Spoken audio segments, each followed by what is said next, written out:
I'm Miss Melaina from the Highland Park Public Library, and welcome to Library in Your Living Room. This is Storytime with Thor, and this is my friend Thor. And if you've been following along, you know that we're reading from The Wizard of Oz by L. Frank Baum. And in our last edition, Dorothy and her friends were headed to see Glinda still, and they had a couple of adventures along the way. There was a forest with trees that were basically shoving them back until the Tin Woodman's trusty axe helped them get through. And then they came to a world made of china where all the different figures were terrified of getting broken. And then they ended up in a big forest where the lion saved all of the forest creatures from a horrible, monstrous, spider-like beast. And they all asked him to come back and rule over them. But he first wanted to escort Dorothy to Glinda to make sure that she could get home to Kansas. So let's see what happens today. Chapter 22, The Country of the Quadlings. The four travelers passed through the rest of the forest in safety, and when they came out from its gloom, saw before them a steep hill covered from top to bottom with great pieces of rock. "That will be a hard climb," said the Scarecrow, "but we must get over the hill nevertheless." So he led the way, and the others followed. They had nearly reached the first rock when they heard a rough voice cry out, "Keep back!" "Who are you?" asked the Scarecrow. Then a head showed itself over the rock, and the same voice said, "This hill belongs to us, and we don't allow anyone to cross it." "But we must cross it," said the Scarecrow. "We're going to the country of the Quadlings." "But you shall not," replied the voice, and there stepped from behind the rock the strangest man the travelers had ever seen. He was quite short and stout and had a big head which was flat at the top and supported by a thick neck full of wrinkles. But he had no arms at all, and seeing this, the Scarecrow did not fear that so helpless a creature could prevent them from climbing the hill. So he said, "I'm sorry not to do as you wish, but we must pass over your hill, whether you like it or not." And he walked boldly forward.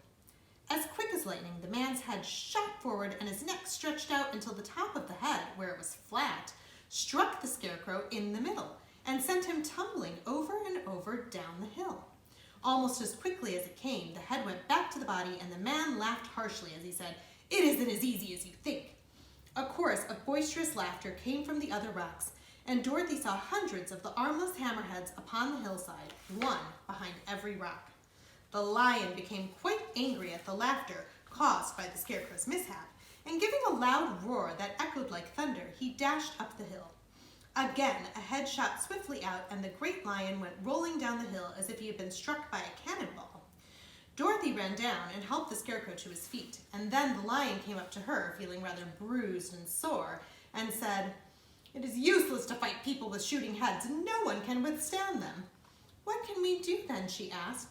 "Call the winged monkeys," suggested the Tin Woodman. "You have still the right to command them once more." "Very well," she answered, and putting on the golden cap, she uttered the magic words. The monkeys were as prompt as ever, and in a few moments the entire band stood before her.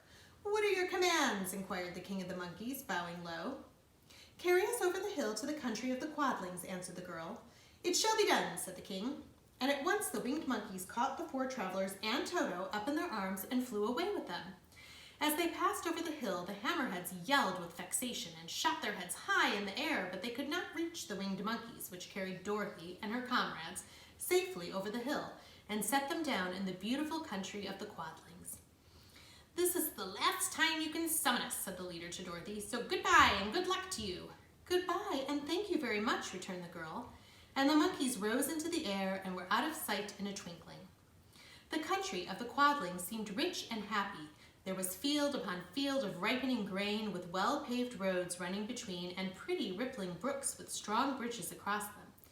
The fences and houses and bridges were all painted bright red, just as they had been painted yellow in the country of the Winkies and blue in the country of the Munchkins. The Quadlings themselves, who were short and fat and looked chubby and good-natured, were dressed all in red, which showed bright against the green grass and the yellowing grain. The monkeys had set them down near a farmhouse, and the four travelers walked up to it and knocked at the door. It was opened by the farmer's wife, and when Dorothy asked for something to eat, the woman gave them all a good dinner with 3 kinds of cake and 4 kinds of cookies and a bowl of milk for Toto. "How far is it to the castle of Glinda?" asked the child. "It is not a great way," answered the farmer's wife. "Take the road to the south and you will soon reach it." Thanking the good woman, they started afresh and walked by the fields and across the pretty bridges until they saw before them a very beautiful castle. Before the gates were 3 young girls dressed in handsome red uniforms trimmed with gold braid, and as Dorothy approached, one of them said to her, "Why have you come to the South Country?" "To see the good witch who rules here," she answered. "Will you take me to her?" "Let me have your name, and I will ask Glinda if she will receive you." They told who they were, and the girl soldier went into the castle. After a few moments, she came back to say that Dorothy and the others were to be admitted at once. Chapter 23, Glinda Grants Dorothy's Wish. Before they went to see Glinda, however, they were taken to a room of the castle where Dorothy washed her face and combed her hair, and the lion shook the dust out of his mane, and the scarecrow patted himself into his best shape, and the woodman polished his tin and oiled his joints. And when they were all quite presentable, they followed the soldier girl into a big room where the witch Glinda sat upon a throne of rubies. She was both beautiful and young to their eyes. Her hair was a rich red in color and fell in flowing ringlets over her shoulders. Her dress was pure and white, but her eyes were blue, and they looked kindly upon the little girl. "What can I do for you, my child?" she asked. Dorothy told the witch all her story, how the cyclone had brought her to the land of Oz, how she had found her companions, and of the wonderful adventures they had met with. "My greatest wish now," she added, "is to get back to Kansas, for Aunt Em will surely think something dreadful has happened to me, and that will make her put on mourning. And unless the crops are better this year than they were last, I am sure Uncle Henry cannot afford it." Glinda leaned forward and kissed the sweet upturned face of the loving little girl. "Bless your dear heart," she said. "I am sure I can tell you of a way to get back to Kansas." Then she added, "But if I do, you must give me the golden cap." "Willingly," exclaimed Dorothy. "Indeed, it is of no use to me now. And when you have it, you can command the winged monkeys 3 times. "And I think I shall need their service just those 3 times, answered Glinda, smiling. Dorothy then gave her the golden cap, and the witch said to the scarecrow, "What will you do when Dorothy has left us?" "Oh, I will return to the Emerald City," he replied, "for Oz has made me its ruler, and the people like me. The only thing that worries me is how to cross the hill of the Hammerheads." "By means of the golden cap, I shall command the winged monkeys to carry you to the gates of the Emerald City," said Glinda, "for it would be a shame to deprive the people of so wonderful a ruler." "Am I really wonderful?" asked the scarecrow. "You are unusual," replied Glinda. Turning to the Tin Woodman, she asked, "What will become of you when Dorothy leaves this country?" He leaned on his axe and thought a moment. Then he said, "The Winkies were very kind to me and wanted me to rule over them after the Wicked Witch died. I am fond of the Winkies, and if I could get back again to the country of the West, I should like nothing better than to rule over them forever."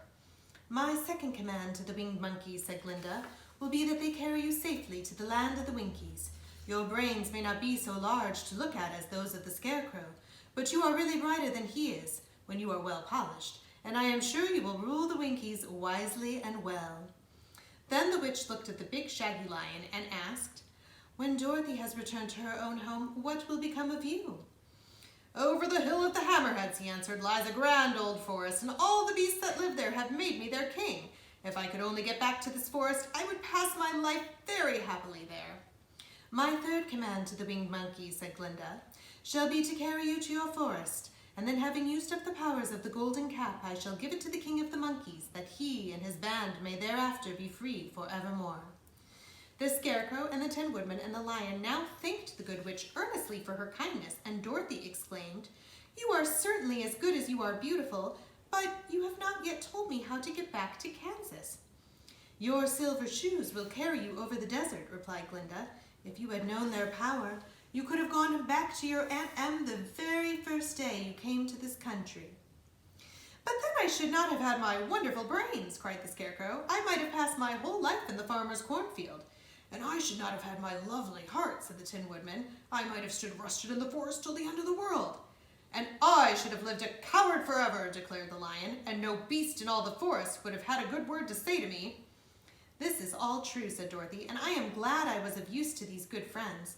But now that each of them has had what he most desired, and each is happy in having a kingdom to rule besides, I think I should like to go back to Kansas." "The silver shoes," said the good witch, "have wonderful powers, and one of the most curious things about them is that they can carry you to any place in the world in 3 steps, and each step will be made in the wink of an eye, All you have to do is to knock the heels together 3 times and command the shoes to carry you wherever you wish to go." "If that is so," said the child joyfully, "I will ask them to carry me back to Kansas at once." She threw her arms around the lion's neck and kissed him, patting his big head tenderly. Then she kissed the Tin Woodman, who was weeping in a way most dangerous to his joints. But she hugged the soft, stuffed body of the Scarecrow in her arms instead of kissing his painted face, and found she was crying herself at the sorrowful parting from her loving comrades. Glinda the Good stepped down from her ruby throne and gave the little girl a goodbye kiss, and Dorothy thanked her for all the kindness she had shown to her friends and herself. Dorothy now took Toto up solemnly in her arms, and having said one last goodbye, she clapped the heels of her shoes together 3 times, saying, "Take me home to Aunt Em." Instantly, she was whirling through the air so swiftly that all she could see or feel was the wind whistling past her ears. The silver shoes took but 3 steps, and then she stopped so suddenly that she rolled over upon the grass. Several times this happened before she knew where she was. At length, however, she sat up and looked about her. "Good gracious," she cried, for she was sitting in the broad Kansas prairie, and just before her was the new farmhouse Uncle Henry built after the cyclone had carried away the old one. Uncle Henry was milking the cows in the barnyard, and Toto had jumped out of her arms and was running toward the barn, barking joyously. Dorothy stood up and found she was in her stocking feet, for the silver shoes had fallen off her in flight through the air and were lost forever in the desert. Chapter 24, Home Again. Aunt Em had just come out of the house to water the cabbages when she looked up and saw Dorothy running toward her. "My darling child," she cried, folding the little girl in her arms and covering her with kisses. "Where in the world did you come from?" "From the land of Oz," said Dorothy gravely. "And here is Toto too, and oh, Aunt Em, I'm so glad to be home again." The end. Well, thank you so much for joining me on this journey of The Wizard of Oz and Storytime with Thor. This book is finished, but please tune in to hplibrary.org because we will be reading a new book together, right, Thor? So if you'd like to see what that might be and also check out some of our other wonderful programs, you know where to find us. Thank you so much, and that's a wrap on this book. Say goodbye, Thor. Bye.